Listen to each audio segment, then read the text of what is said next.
the interesting thing about AI is that it can be socially engineered. And I find that to be a bit of a problem, because if they think you're the one who's their user, they're going to do whatever action you want. So we do need some kind of guardrails. I think that discussion is being borne out online right now because you have a new technology like Claudebot, the agent you can have running on your system that can see all your information, connects to the internet. That is a security nightmare. As much as there is this desire for productivity gains by using AI, eventually there's going to be enough horror stories that, the executive pushing AI down everyone's throats is going to come to the reality of, oh, that just had a data breach. And then we're going to see temper some expectations. And I think we're going to see this natural give and take between security teams and executive ones who see the benefit of AI, but realize like, okay, we have to put some kind of guardrails on it. And I think that's what the next 10 years are going to be about. Welcome to High Agency, igniting conversations with inspiring people.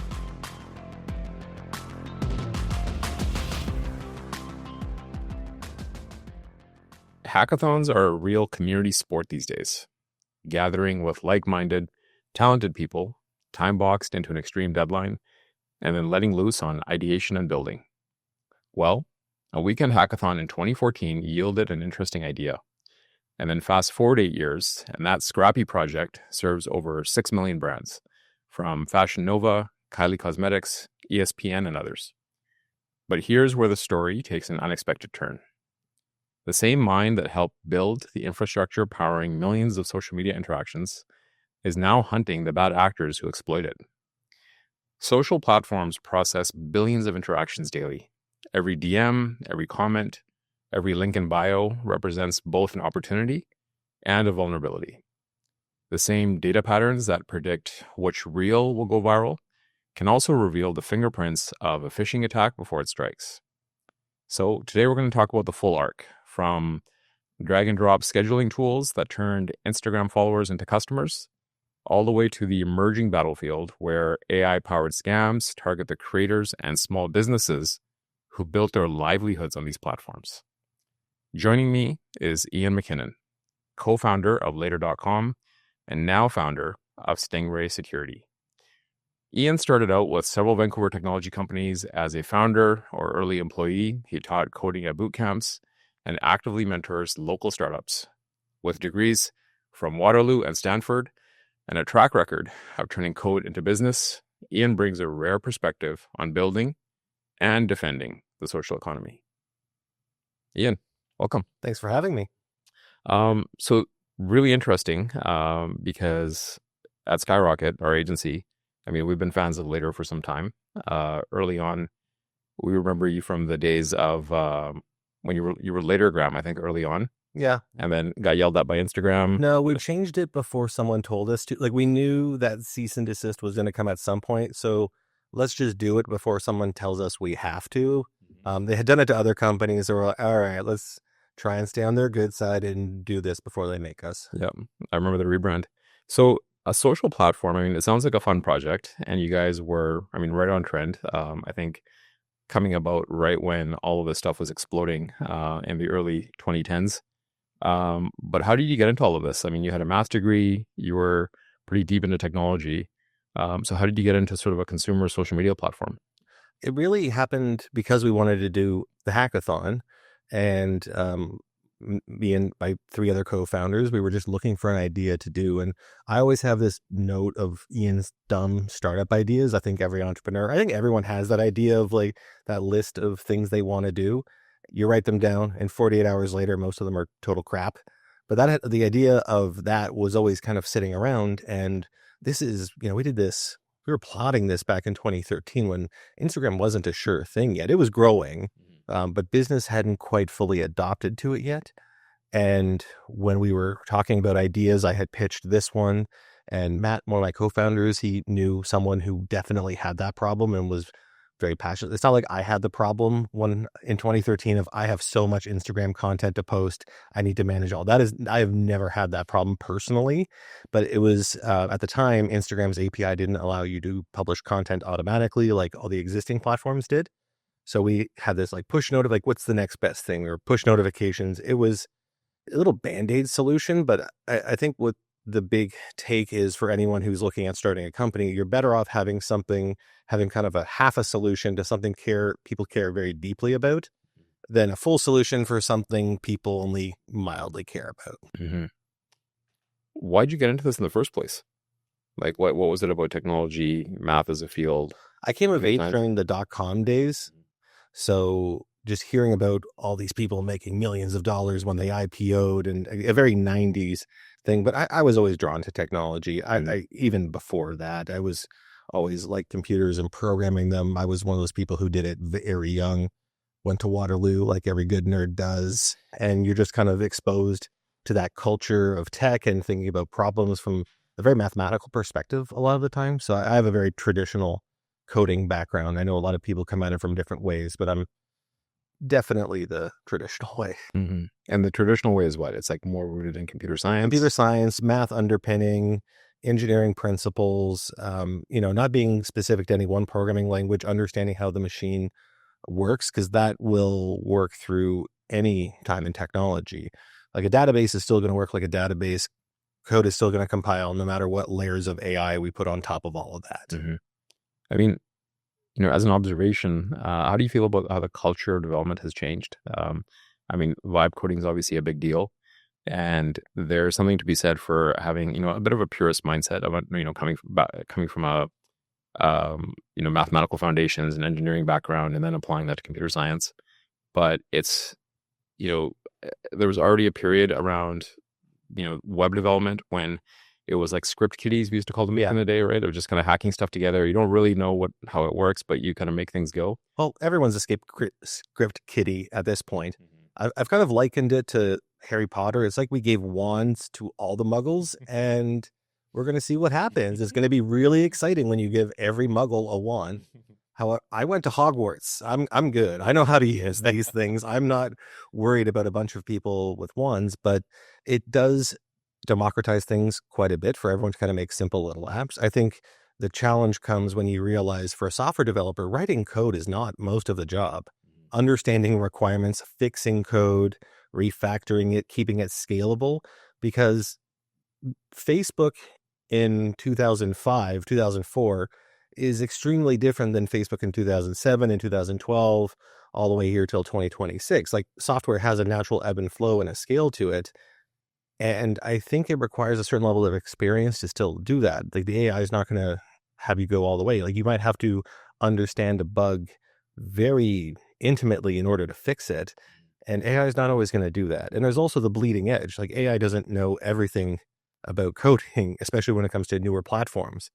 I do actually worry that we're not going to see many new programming languages or platforms, because if it doesn't have LLM support, why would anyone ever use it? So my worry is the technologies we have are just the ones we're going to have when it comes to coding, unless there's something truly disruptive.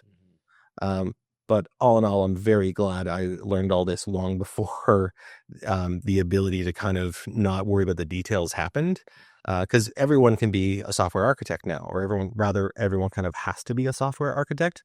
And for those of us who had 15 years experience when this all came out, like, oh, we're fine, we can be truly productive. But the juniors now, if you're leaning on the LLMs all the time and you never get to learn about it, you're never gonna have that deeper understanding. You need to scale a platform and maybe fix bugs that are hard to get. Mm-hmm. Yeah, somebody recently likened it to, it's like getting your driver's license and then immediately being handed the keys to like a Formula One car, and that's just gonna lead to bad things. So the experience that you're talking about of growing tech and growing these platforms.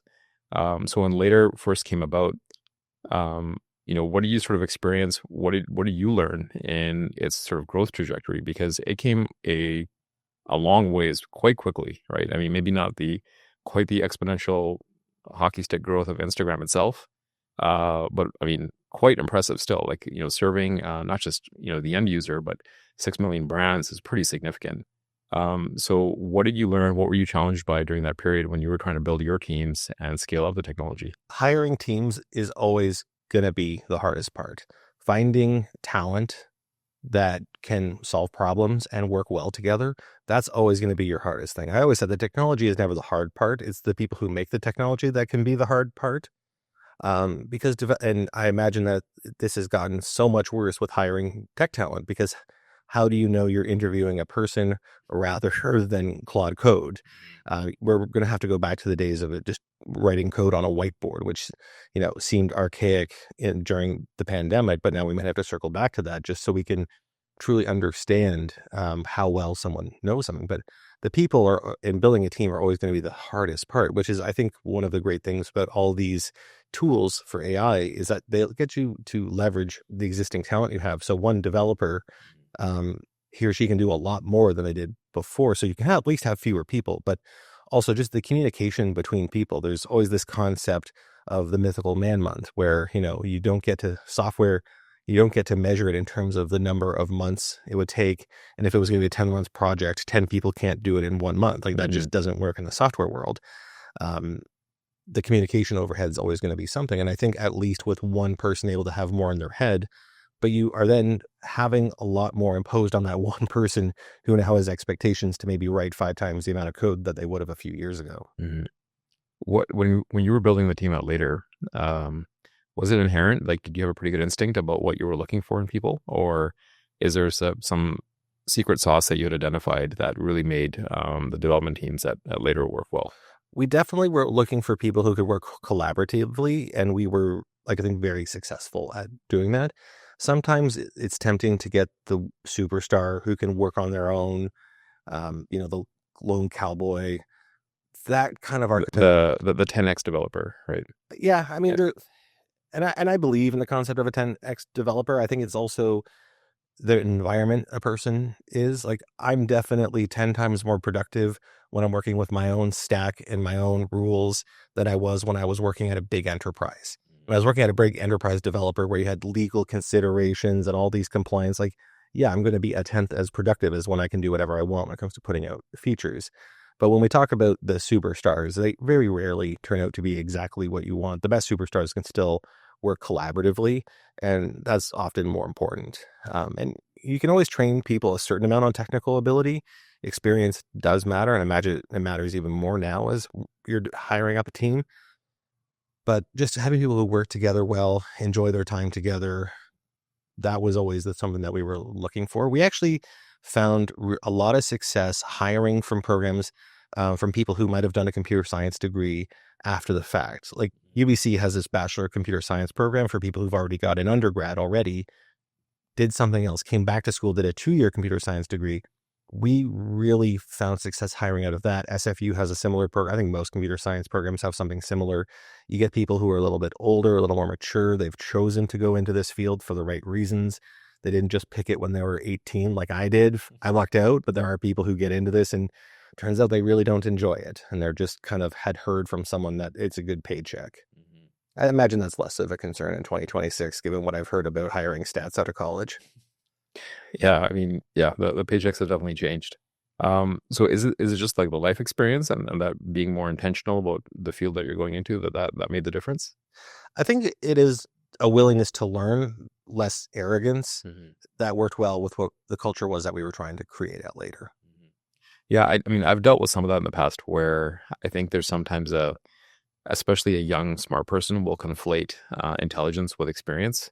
Right. And so they would attack things with a lot of intelligence and a lot of performance even, right, where they can build tons of shit. Right. So, any problem, they would have these massive, fascinating solutions for the problem. And you bring in somebody that's maybe more seasoned, maybe is in their 40s, has that sort of, software architecture background. And they'd be more likely to come in and kind of pull a pin and say, well, actually, we can solve this without building anything, and actually by ripping a bunch of stuff out. Oh, the best code is no code. A lot of times, creating code, that's something you have to maintain, which is, I think what is kind of lost in all this Claude code can write everything for me. Like, most of the problem is maintaining existing code, keeping it to a standard. But to your point, like a 22-year-old superstar, if you tell a 22-year-old guy that he's the smartest thing ever, he's gonna believe you. That's gonna go directly to his head. And again, I'm probably less concerned right now, but it takes, I think every senior developer has been humbled a few times. I think it really takes taking down a production environment, like you, to really kind of learn You're not God's gift to programming. It takes a few of those to humble yourself, and then you can become a really good developer. One of the things we did with junior developers, we celebrated whenever they pushed out a line of code that broke something on production, because we can fix it pretty quickly. It's not that big a deal in our case anyway. We're not in finance or medical tech, but that's something to be celebrated. Is that, hey, you took it down, you've learned why it's important that we write tests, why we do testing, why you have to be considerate about what you're doing and not just whip something out as quickly as humanly possible. So let's hear it then. What are the times that you took down a production environment and learned something? The biggest one that keeps coming to mind, and this is just seared into my psyche, because I know it was Labor Day of 2015. It was, when I was just working crazy hours. So it was working a long weekend was a great time to get ahead on work because no one was pinging me on Slack or anything. And I was running a command locally to reset my database, but that command was set up wrong and it ran it against the production environment. So there was a good 2 hours on Labor Day 2015 where later just didn't exist. It was gone. All the data was, and I just saw this group of errors coming down. And we had done backups, but our most recent backup was like a week earlier. So like I can't tell on a scheduling platform that, hey, but everyone, you need to reschedule everything that from the past week. I'm freaking out. I didn't know what to do. Frantically talking to Heroku support. They messaged me back kind of like, calm down. We've all been there. It was more of a therapy. Work me through like, no, you have the right, you paid for the right tier of backups. We can do it just in time. Do you know when you did this boneheaded command? And they told me I was able to go. We only lost about 2 minutes of data rather than a week. So wow, that was the big one. It just didn't exist for about 2 hours. Now, fortunately, it's a holiday. So like as far as big mess ups go, I did do it on the right day at the right time, middle of afternoon Pacific time on a long weekend. So that's cool. That's the big one for me. Yeah. And I mean, and we just never knew. We never knew that later went away and came back. Yeah. So your post might have gone out a little bit later than you thought, but yeah, no, it all worked. No out. pun intended. Yeah. So, I mean, obviously that seared into your brain because it's such a specific time period that you pointed at. What caused you to move away from later? Like, were you still enjoying the work? Were you still enjoying building? After about 10 years of working in social media, I was just kind of burnt out on social media. The platforms were, it's always hard building on someone else's playground. We had exited the company. It was acquired by Maverick. Then that whole entity got rebranded as Later. So it was still going. And after just 10 years, I wanted a break and to do something new, new challenges. And that was kind of the motivation to leave, which is, okay, I've done social for 10 years. I'm in my 40s now. Maybe I should try something else. Mm-hmm. And then where did you go hunting? Like, what were some of the first ideas that you came up with? Those 48-hour ideas that turned out to be crap later? Very intentionally, on my last day of Later, I went through my note and I was like, anything social media related, just dump it. Well, I dumped it into the Slack channel. I just made a Slack channel. Yep. As I said, Ian's dumb ideas on the way. Like, here is any IP I would potentially have for social media. Just, I bet 0 of them are in the product now. But the idea was I wanted to start fresh.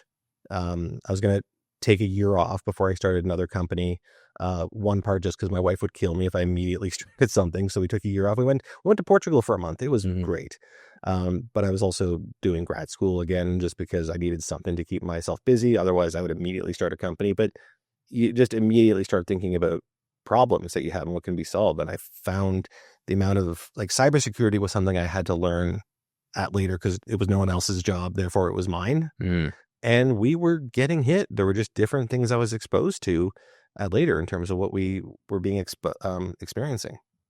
Yeah, I mean, I kind of made this mistake as well. Like, you would know better. Cybersecurity is an issue for everybody, but sometimes just the brand and the domain, you tend to think of social media and companies like Instagram and Later as these kind of like, happy-go-lucky kind of superficial products. What could possibly go wrong? But what reason would somebody have to attack Later? What was the stuff they dealt with? I think everyone thinks their product why would someone attack me?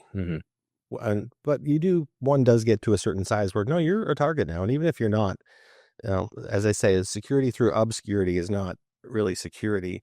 The big one was like we had the code to publish to very many big brands with what we had in our database. And there was an implicit trust that we're not going to push bad content out or misinformation. And, we had a lot of security around how we would deal with those permissions that we have from Instagram to deal on behalf of our customers. But the big one we had up front is credential stuffing. And that's where some service has been breached. A bunch of emails and passwords are out there on the dark web. And very rarely are they targeting one person, but what a bad actor will do will take those massive lists of millions of emails and passwords and just try them on a whole bunch of services. And we found we had one threat actor who was just constantly trying those breach credentials against us, just seeing what they could log into.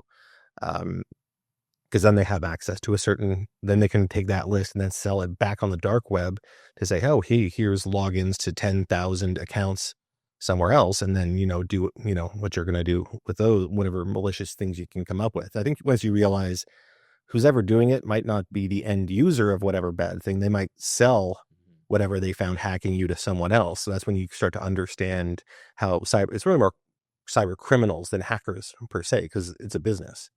They're selling things. The other one is as soon as you have the ability to take credit cards online, you're going to get people who are testing stolen credit cards against your service to see how good they are. And then those credit cards will get sold again on the dark web. One of our more successful products was Link in Bio. And we found the number of people using those to create phishing pages. You couldn't collect any credentials with us, but people would make branded pages looking like AT&T. And then, hey, your invoice is past due, log in, follow this link to log in to do it. So we were being used as part of phishing attacks, and we would take those down. They'd come right back up immediately. And it was just part of the game that they were sending it out. And that's where you realize, the fact that a phishing page might only be live for a few hours is just the cost of their doing business. And there's entire groups of people who dedicated, like, this is their job. Like, there's places around the world where you apply to go work at these scam centers or ransomware groups, and they have HR departments. Like, there are hackers, who have an HR department that the company is working towards and has financial goals and things like that. Like, that is, when I learned that, I was like, that is insane to me. That seems, that seems a little incredible to me. And again, maybe I just haven't looked into this world enough, but anything to do with cybercrime, hackers, etc. I'm just thinking ragtag people in their, bedrooms, basements, at their most organized. Sure, we know that there's like these scam, call centers and things, that there's a little bit of a social engineering component there. But for anything that's more tech related, I just kind of thought it'd be like a ragtag bunch, not like some formalized entity that thinks this is a business. There's a lot of groups who scamming Westerners is the most profitable thing they could potentially do. And you touched on social engineering. Like, that's the real problem now. Getting people to do things, that's the easy part. Hacking into machines, we've come such a long way with automatically updating software, firewalls, EDR endpoints. But, Bob in accounting is still your best way of getting into a company by having him click on something he's not supposed to, phone him up to get a 2FA code. Like, people are definitely the weakest link. And one of the things, one of the core theses of Stingray is that we can do all the training we want with people. It's hard. Like, people are always going to be the most fallible ones. So what tools can we give to help people not get got by social engineering attacks? Yeah, and it is difficult, I think, trying to get people on side with a decent enough security protocol. We're a small company. One of our clients is an IT MSP called Red Rhino, and we were a client of theirs for a while. They kind of fired us because I think we were too annoying as a client. They're still our client, though. But it was because security, right? Yeah. Between firewalls and everything else, it all just seemed like a real inconvenience to me. Yeah. And I didn't want any of it. So we would just continue, butting heads back and forth on, firewall security requirements and having any sort of like managed infrastructure. Because to me, if the entire company worked off of like one email account with like a shared password, I'd be happy as hell. Like, this is... I want to be very clear. I'm on Team Red Rhino in this discussion. Yeah, it's so it is difficult getting people on side, and I think that's kind of like the last frontier now, because, like you're mentioning, the technology's come a long way, I think, So maybe let's talk a little bit more about Stingray. Yep. So cybersecurity wasn't your initial thing, but you kind of fell into it from later, and maybe really kind of got attracted to that world. But what was it that attracted you to cybersecurity specifically, of all the businesses you could have started at that point? I think it was that it's fundamentally adversarial. It is always going to be interesting. There are bad guys. There's opposition. Mm. When we were making later, sometimes I felt like Instagram was the opposition, just dealing with whatever they were changing, whatever. But they were more of our frenemies than anything else. When you're playing in someone else's sandbox, you always have an interesting relationship with them. But here, there's legit bad actors who are creative and technically competent, and they're working towards fundamental flaws in how humans process things and are trusting when they shouldn't be. And our thought was, well, what can we do to help with that? One was, everything we do to stop phishing is like a little bit of security training. We do some block lists to filter out emails that go to certain places, but that's kind of it. Like, biggest problem, 80 to 90% of breaches start with that. Like, well, we've done everything we can do. And our thought was like, well, what else can we do beyond just blocking emails? So our first product is a browser extension that actually runs a very small AI model in the browser. So if you're ever about to give up credentials, it runs a little check to make sure, hey, is this actually a safe page or not? So rather than using a big, large language model, we use a small one to check, is this pretending to be AT&T when it's not? Is this pretending to be a TELUS page when it's not? Is this telling you have a parking fine violation when you really don't? Because in a lot of cases, a computer is way better at picking up on those signals than a person would. Your web browser is going to know, hey, this domain was registered 4 hours ago. Maybe don't give it your credit card. Mm-hmm. So that was our first idea of using technology and signals that a person might not have to surface information to kind of get them out of this trance they get into when they're being socially engineered. Mm-hmm. Yeah, I mean, I've got people in family in my family that have actually been targeted and taken for like tens of thousands of dollars. Oh yeah. And quite sad, because it was the social engineering aspect, right? It was like the initial scam that they fell for. And then and this is the part that breaks my heart. It's like, you fall for the initial part. Everybody feels horrible. They feel like they failed. They've done something wrong. The shame is the worst part. And they count the bad actors count on the shame. Yeah.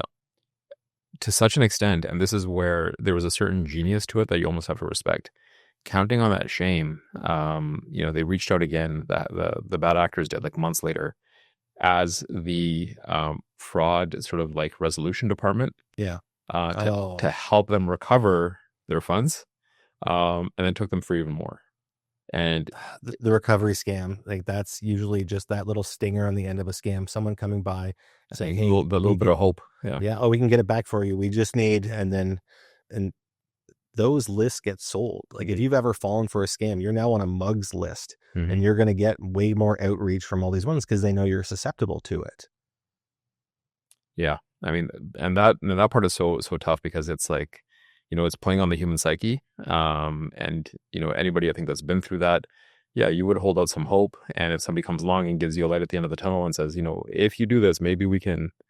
It's hard. I've seen and talked to people who've fallen for romance scams. Those are the hardest. Like, every millennial I know seems to have some friend who, a family member, thinks they're dating Keanu Reeves or some U.S. general, or some person, they've sent them money, and they just will not believe they're being scammed, no matter what evidence you present, what you tell. Because I think you just get in, once you have that deeper relationship, or so you think, you really don't want to believe it's not true. So there's many stories of people everyone can tell they're being scammed, but they're just clinging on to it because, like, maybe that's the only attention they're getting.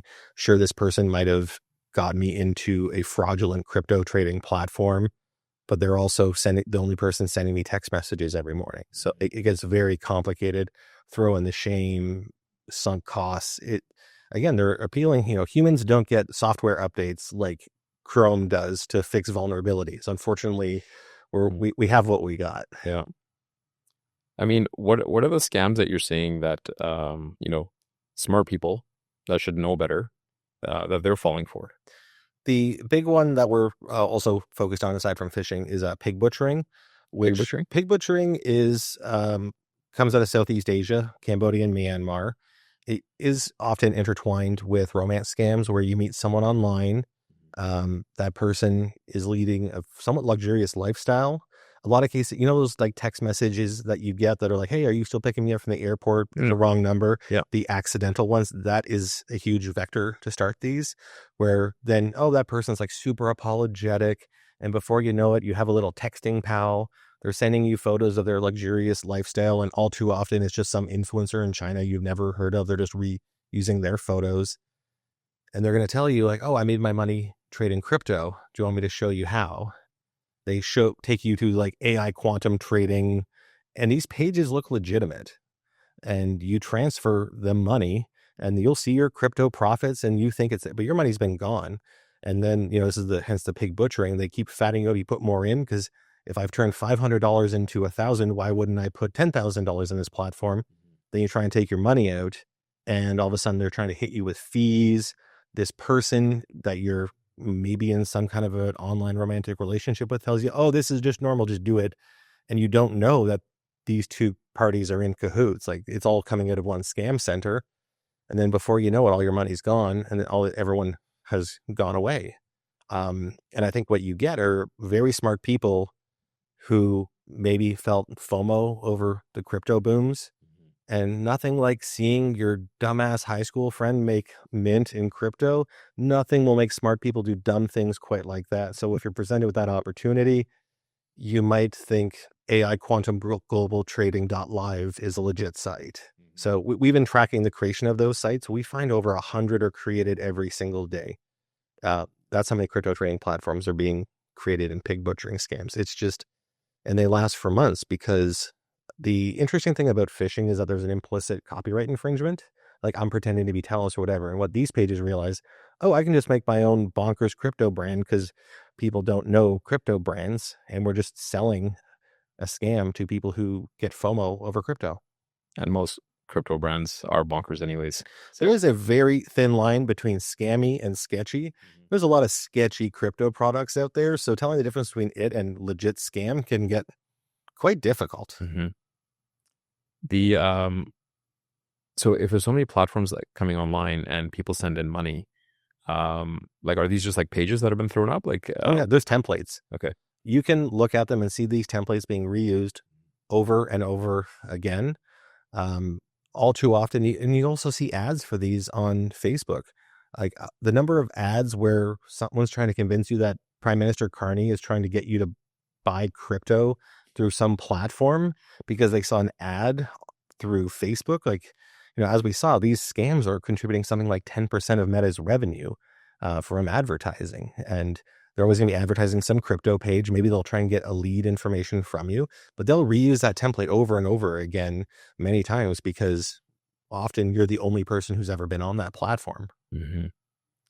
And what is this, this degree of, I haven't even heard the term pig butchering until today, but this degree of crypto scams, I mean, what is it doing for people that are, let's say, Bitcoin enthusiasts or, working in legitimate spaces that are using blockchain or some sort of crypto technologies? Like, are they susceptible? I would like to think they're less susceptible to it because they're in the know. Mm-hmm. Your usual pig butchering target is someone who doesn't know about Bitcoin, but saw their dumbass friend from high school make money on it. Mm-hmm. And what is somewhat amazing about these fake platforms is they have amazing customer service. They all have little chat windows that are completely responsive. I've played with them because what they have to do is get someone who never used crypto to transfer money to a legit platform from their bank. Like, so from RBC to crypto.com to transfer them money, it's gone at that point. But you have to walk potentially a senior citizen through that process. You're going to need a lot of customer service to do that. And there's entire scam centers that do this. This presents a material transfer of wealth from Western countries, middle class, to Southeast Asia. It was estimated that this is a $15 billion a year problem last year, because when you get got, you don't get got for a little amount on your credit card. You might have put $50,000 into this. There's stories of people who lost $1 million to these scams because they thought they were legitimate trading platforms. And why wouldn't you clue in, like, after, so many successive, because even on a trading platform, like, you're going to be you're going to be checking your balances. It's a more of an active thing, right? So what? You are checking your balances, and those show real profits. They're all fake, but there's just someone behind Oh, so it's not like that a static website. experience. It's No, actually, it it's looks like, quite dynamic, and they will show you profits. And you see people, victims who fall for this, and they're like, well, I want to get my profits out. And it's hard to tell them there are no profits. This is all a sham. The money was gone when you transferred it to this platform, and everything from there has just been a charade for you to not, or to get more and more money put in there. Because if you see this guaranteed AI quantum crypto trading.com giving you, doubling your money every month, why are you not going to put every dollar you have into it? And then, people get loss aversions, like, oh, would they say I have to have a fee paid in order to pull money out? Well, I don't want to lose all my profit. Meanwhile, this is the butchering part where they're taking you for everything you're worth. But again, this is the biggest scam going on right now. So this is part of why we're working with the Alberta Securities Commission in order to detect these pages as quickly as possible. And so, like with the Alberta Securities Commission, so is this more like because I would wonder what sort of preventative measures you can actually bring into place with technology, because when I think of technology, I'm thinking firewalls and those sorts of things. But again, because there's a social engineering component here. So how does Stingray interface with that? Our take is that if you're on one of those, the best time to learn about what a pig butchering scam is right now. The second best time is right when you're about to get scammed. So if someone tells you to go to one of those pages, our browser extension will tell you, hey, this is not a legitimate site. And you can also Google these sites and hopefully they come up. Like, we publish advisories on these. We're more proactive about them. But it becomes this tricky thing of like, what is the reputation of this platform? And I'm hoping that there's an awareness part of this where everyone kind of knows now the Nigerian prince isn't going to send you email or send you, the email you get from the Nigerian prince is not going to lead to riches. I'm hoping that cute person you're talking to online who made their money in crypto, like, that's not real either. It just comes down. I'm shocked at how many people hadn't heard that term before. John Oliver even did a bit on this, and still I talk to people and they're like, pig but what? Mm-hmm. Well, I think there's also like this cultural sort of thing that's happened. And Bitcoin has been responsible for this. That idiot from high school that made a bunch of money in crypto. It was probably Bitcoin. And there's a certain legitimacy that platform's created. But we know that 1,000 meme coins, just so much other bullshit has traded on the seeming legitimacy of Bitcoin, where, okay, the value of an individual Bitcoin is so high, it's appreciated so much that there's almost like these penny stock type of platforms that have come up, and you feel like, okay, I'm getting on the ground floor of some other thing, even though it might be fake, it might not even exist, or it might just be, some little crypto network that has maybe like 100 users on it. So I think Bitcoin has played a pretty large cultural influence actually in making people, quite susceptible to this. Yeah, because it seems legitimate. I think there is an understanding that all those little pump and dumps are, there's a site called pump.fun, which like they market themselves as enabling pump and dump schemes. Like, at least that one's being very honest about what they're doing. Yeah, there's certain integrity to that. Yeah. Like, if you're putting your money in pump.fun, like, it's like going to Vegas, Originally I was a big fan of Bitcoin back in like 2013 when it was meant to be a replacement for Visa. But now people treat it like a replacement for JP Morgan, and it has enabled so much transnational crime. Because when you think about things like ransomware, like these pig butchering schemes, they only exist because we've enabled transfer of large amounts of money cross-border with no regulatory checks. I think there isn't a kind of the libertarian argument of like, well, why would the government want to do these regulatory checks? Turns out there's some very good reasons for doing that. And one of them is to prevent your grandma from giving all her retirement money to Keanu Reeves. Mm-hmm. It's like Keanu Reeves, obviously. Mm-hmm. Is there any like guardrail against that? Like, we hear about this, that the big benefit of Bitcoin is that it's, quite opaque, that transactions are enabled, very easily, but they remain opaque and kind of, they're anonymized, and that's the entire value of the platform. But are there any checks or balances? Are there any protections in place that you guys are looking at for something like Bitcoin? We're more focused right now on the pig butchering side. We do also have, we do consume feeds and tell people if they're on a site that is a wallet drainer. But I think in terms of the size of loss, pig butchering is the biggest one. And it's the only people just don't understand anything and just need to know the first time they're on a page, hey, here's a great time to learn what a pig butchering scam is. This site is not real. It's a few days old. It is, and one of the things we do is, like, the cool thing is if you give a pig butchering site to Chat GPT and say, is this legit? It'll give you a good list of reasons why it's not. Truth be told, most social engineering, whether it's like a phishing page or anything, if you give it to an LLM, it will let you know it's a scam or not. But you have to have that wherewithal to want to do a check. Yeah. So you have to have that initial suspicion about something. And I think in a lot of cases, victims never had that. Or they were just drawn into it so slowly they never thought, like, hey, is this a scam?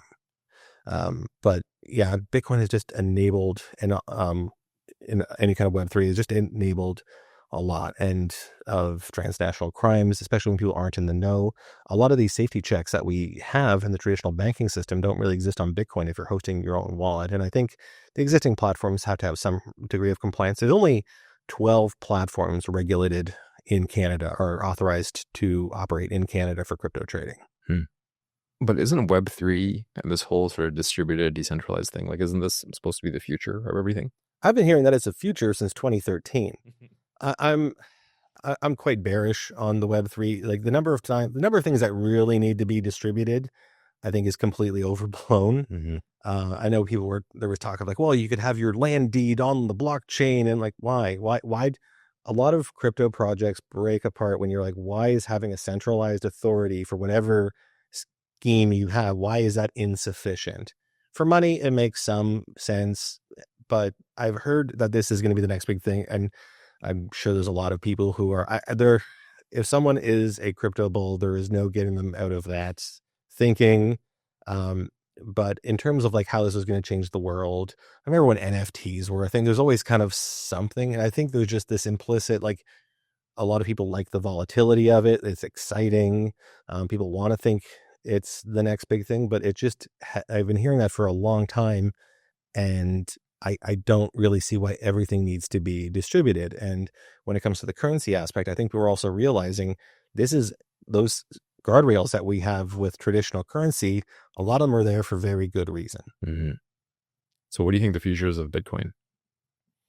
Well, what was today? How much did it go down in the past month? I feel like you're asking me at almost an unfair time for it, but yeah, I mean, it's going to enable a lot of scams. It's going to enable a lot of transfer of money from Western retirement accounts to Southeast Asia. And I mean, but is that your sort of like prognosis for like the foreseeable future, or is there anything on the horizon that is going to legitimize it to the extent that I think pro Bitcoin people want, which is that it actually displaces, fiat in economies, and that we actually sort of build, a new society around it? I just don't see us building a new society. I don't think anyone wants that. I've noticed even Ken Sim is pivoting away from that, thankfully. Really? Oh, I was so worried about Vancouver being the Bitcoin city. Imagine you can actually pay your parking fees by a Bitcoin, and that's a legit avenue. The second that happens, every scammer is just sending on every phone number in BC telling you, hey, have you paid? You got to pay with Bitcoin for your parking fee that you got. Hey, we did. Like, the scamming that would enable would be completely next level. And also the cost of transactions are so high. Like, again, I liked the idea of Bitcoin when it was meant to replace Visa, because, Visa's taking a lot, like, what, 2-3% per transaction to move some numbers around. Now transactions on the blockchain are just so much more expensive. And I know there's other coins that are better at that, but my real take with Bitcoin is I don't think it does anything faster or better than traditional currencies and what we have now. Yeah, I mean, I was pretty curious about that whole Bitcoin thing from our mayor as well. I mean, it kind of seemed to go with his, he's got a little bit of a borough persona going on, so it totally fit. But I was wondering as well how that was going to play out, because even before Bitcoin, like, don't we have enough money laundering already in Vancouver? I mean, that's kind of our thing. Yeah, it's kind of our thing. We kind of have that covered. So yeah, I mean, this would have created yet another avenue for sure. You kind of mentioned something at the beginning when you just first started talking about Stingray, about whereas with later, I think the way you described it was that you didn't quite have an enemy, right? It was like Instagram was there, but there's always a push and pull when you're working with them at almost a vendor level at that point. And And here you've got enemies, you've got adversaries, you got people that you're kind of, up against, even though it might be kind of a nebulous cloud and not a specific actor. But has there been a particular project or a particular group that you guys have sort of like gone up against in this like adversarial way? Not in any way that someone we would know. Like there are Like definitely, like something that would be the making of like a Hollywood movie.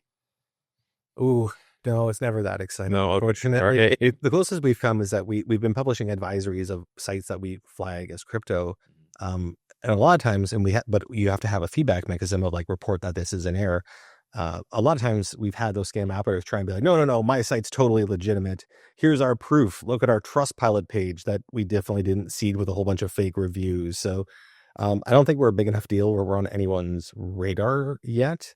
But we are trying to be. We are trying to out these pages because I think a lot of them exist in this shadow world where no one knows what AI quantum crypto trading.live is. But if we have a site up and it's like, no, no, here, like highlight where these are. And all these sites, they do actually look very similar in that the About Us page tells you nothing about who makes it. If you're ever going to a crypto trading platform, like go on LinkedIn and see if anyone actually works there. Like these little tells, it's very easy to tell someone that has been copy and pasted many times. But whenever we try and out them, well, they're going to try and have words and try and, but more often than not, it's trying to convince us like, no, no, no, all those other ones, those are legit bad. Mine, however, it's my sketchy crypto trading platform. It's It's the real, one. yeah. Is Stingray your main focus right now? I mean, you've played, many roles, right? Even leading up to later. You're, a teacher, mentor. I think you continue to sort of, work with young people that are coming into tech. And you mentioned that you had a number of companies, before that, or like startup ideas constantly. So it's mainly just Stingray now, Yeah, or I'm all in on this. We're trying to build products that enable people to detect social engineering events more easily. so without tipping your hand to hackers and other social engineers, what's on the horizon for Stingray? Like, what are you guys building next, or what's the next big mission? Mobile is the big one because one of the things we learned immediately was people don't get scammed on desktop as much as one would think. The big place that people get scammed is on mobile. And this is true for seniors. Whenever we told any millennial, we would tell about, hey, we're working on this thing, it'll detect phishing pages and pig butchering ones and crypto scams.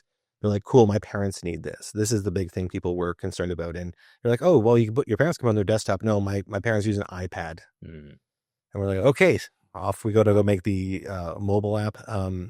But we're also trying to think about how there is this problem of wire fraud where people will get, especially like accounts payable. If you ever compromise a business email, the first thing you're going to do is send out an email to all the vendors saying, hey, can you update my banking information? This is such a big concern for accounts payable people because there's no link.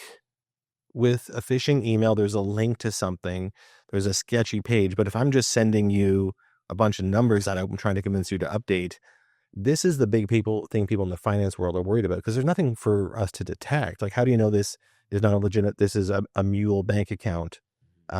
That's kind of what we're working on next. And we're trying to solve a good way of just making that friction a little easier because there just can be a lot of money at stake. Like very famously, I think was the beginning of 2024, there was this deep fake phone call where someone was pretending to be a CFO and they convinced some financial analyst to wire $25 million to a fraudulent bank account.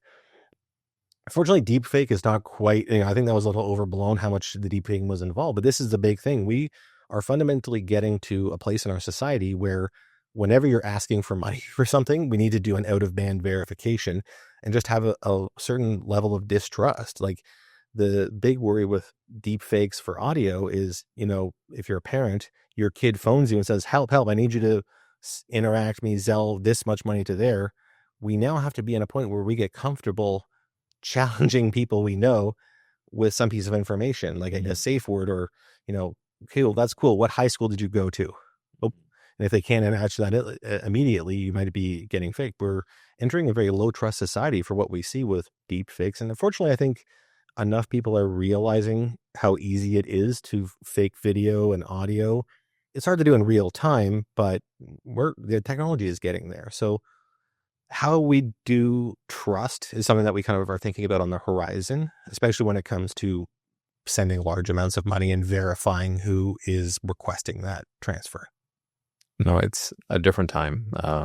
It was just a couple of months ago that me and my mom came up with a password Oh yeah. because we were having this conversation around, the amount of fraud, and my mom was very guilty of, on random occasions, sending me or forwarding me like some Facebook post or a WhatsApp message, and it would be like, you know, did Jagmeet Singh really go to jail? Or there's this deposit account, and if I put in $500, this thing, what do you think? So in those conversations, I was like, okay. I called her up one day and I said, Mom, one day you're gonna get a phone call, and it's gonna sound like this, and I'm gonna be saying that I'm in trouble, and I need you to, transfer me this amount of cash right away. How do you know it's me? And she kind of pauses on the other end, and it was actually her idea. She's like, well, we should come up with a secret thing then. So we came up with a secret thing.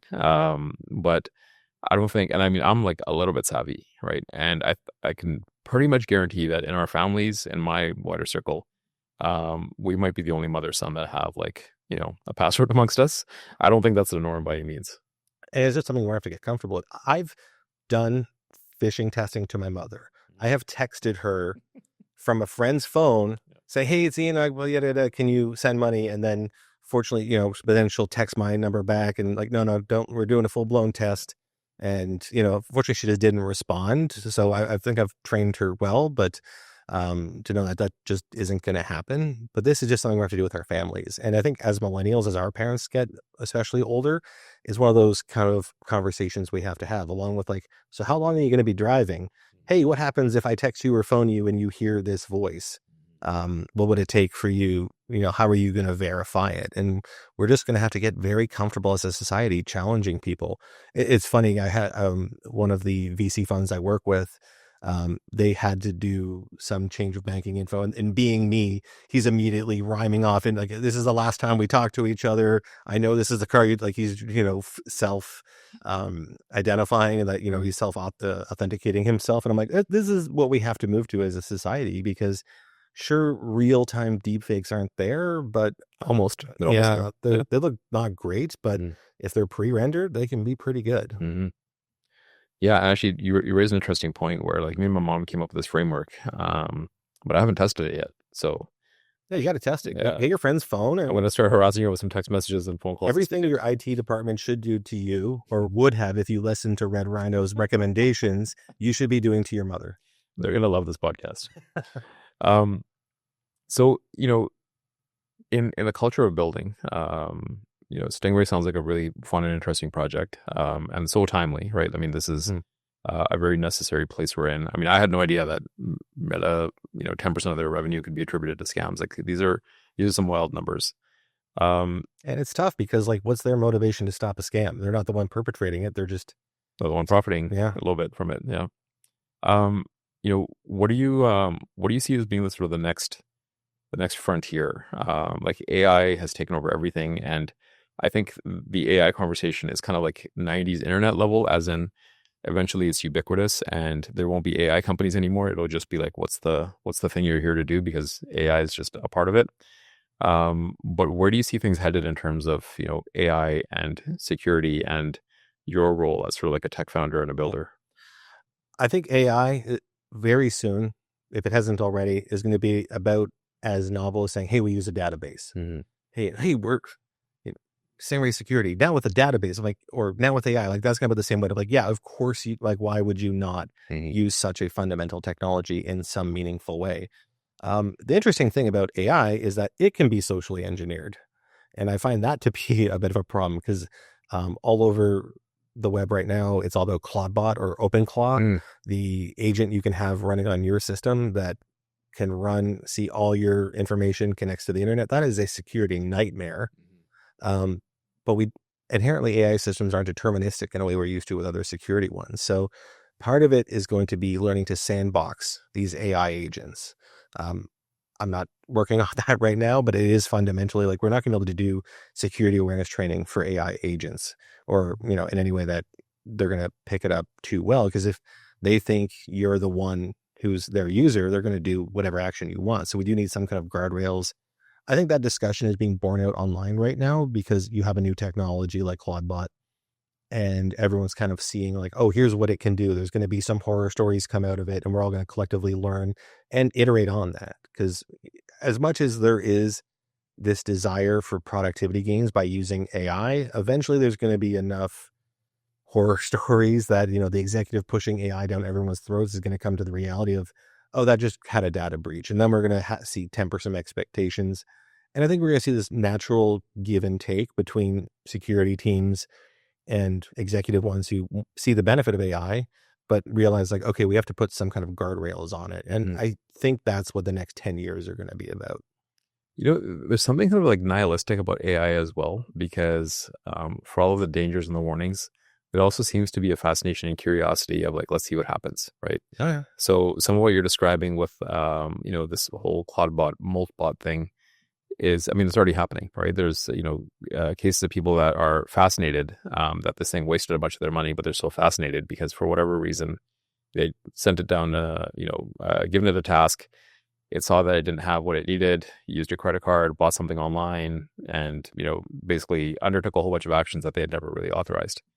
And then on the other end of that, I saw a tech startup recently that is, it basically provides essentially rental of humans to AIs, right? So it's like if you have some MCP or something set up, and if there's some real world tasks that your AI, can't actually, can't enact or carry out, that it's got a protocol or an interface where the AI can basically use this service to request a human to kind of fill that last mile gap. And so there's a weird kind of nihilism in that, because on the one hand, it's like, oh my God, we're so worried that AI is going to take everything over. And then it's like, hey, let's see what happens if AI takes everything over, right? And there's like a push and pull between these things of we're afraid of the horrible thing, but at the same time, we're kind of like gleeful about the technology and rubbing our hands together as we're like, hey, what happens if the horrible thing happens? Like, let's see what happens. That seems a little dystopian on the surface, but then you realize like how many times am I doing something because some AI told me already? Mm-hmm. Like I'd make the argument that's Uber. Like someone requests a ride. There's an algorithm determining which router it's sending it to. It just now it's a little more explicit that we have this non-determinate, less deterministic AI running to, hey, I need someone to go pick up some task in order to do that. Those kind of systems I think have existed for a long time. We just haven't been as exposed to them, but now we're realizing just how integrated what we used to call an algorithm controlling us is now an AI. And is it that materially different? We probably don't like it as much, but it's just exposing what already happens. Mm-hmm. Wow, I hadn't thought of it that way. I guess it is, yeah, exposing what already happens. It's just, there's almost like a brazenness of how in your face it is. Okay. And that's the part that's interesting to me, because it's like, we don't want robots to control us. And then would you feel better if it was happening, but you didn't know about it is the real question. Yeah, there's a certain bliss. Well, then that's the Matrix. Like that's the plot of the Matrix. Like, yeah, the machines are using you and you don't know. Yeah. You're happier when you don't know. Mm-hmm. So what are you excited about next? I'm excited about solving real world problems for people. I'm excited for building a team again. I'm excited for having a product people come to love. Like we're still at the early stages. We're iterating on what we're doing. There's something about the early stage of a startup that I'm just love. Like there's an energy, the uncertainty of it all. It's nice having a great company. I miss having having to develop a company culture as tough as that is very rewarding to do all that. So just making a product people use and depend on is something I'm extremely excited. And I've just always been excited about that. And how far into the team building process are you? Like, there's 3 of us right now. Yeah. But we're, this is back to later days. Oh yeah. It's great early stage. And I think what you've learned is, and this is all too often with startups, they raise a lot of money before they've completely figured out their business model. And then they're kind of stuck with it, and they have people that might not need. We're still we're afforded a certain degree of experimentation by being so small that we can try things. We can talk to people. We can turn on a dime. I'm even reluctant to hire a dedicated iPhone developer, even because I've done it, but I know we're probably going to have one. But as soon as you've hired someone for that role, if you decide, we're going to pivot away from that, less flexible. Yeah, because now we've hired somebody that's their job. Whereas fortunately, with all this AI tooling, it allows us to whip up mock-ups so quickly. Like development is not the fast or the slowest thing anymore. Right? It used to be. Now it's making, and this is always true, it's just making something people use and knowing what to build. yeah, and finding something that business can actually use and will pay for. And that is, and because that's how you scale a company. Like, I'm very proud of all the work we're doing on the crypto side, but I know business cares more about phishing and social engineering from a different perspective. No, it sounds incredible. Yeah. So if people want to learn more about you or about Stingray, where should they go? You can go to our website. It's stingray.security. We definitely shelled out to get one of those fancy .security TLDs, but that's where you can find us. All right. And you have no affiliation to AI quantum crypto trading.live. No, but I'm starting to think that they have their business model figured out very well. Awesome. Well, I really appreciate your time, Ian. Thank you. Thanks for having me. Coming in. It's great. Well, hopefully we've given you a lot to think about. That was High Agency. Like and subscribe, and we will see you next time.